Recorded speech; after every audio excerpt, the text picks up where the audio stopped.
Benim ismim Qurbanjon. Men Xotan viloyatlik Qarqash noyasininki Yeniyer yeza Qarabog' kentda 5-mahalladan. Men o'zim vatandan 1995-yili chiqib ketgan. Shuningdan bu yer men vatanga berib boqmadim.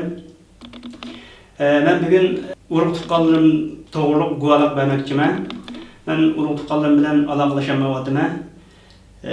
Menimki opam Tajinsa Metniyaz 70 yaş etrafında.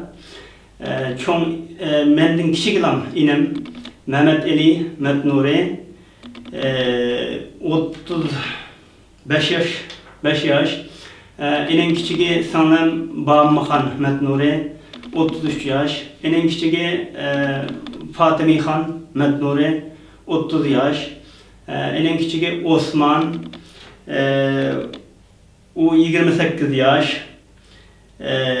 Osman Metnuri degan inim bilan men bir aloqalashgan 2013 etrafida. Kim familiyasi Metnuri emas, Bo'sning familiyasini qo'llanib ketgan, shu Osman Metniyaz. Uning ismi. Eng kichigi Umar Metnuri. O 22 yaş. Eng kichigi enondan bir çoğundan unutib qolibman, Abu Bakr. Abu Bakr bu 20 yaş. Abu Bakrni men ko'rib boqmagan, men chiqib ketib tug'ilib ekan. Demak, bu tuqqanlarim bilan men 2013dan buyon aloqalashamayapman. Endi mushundaq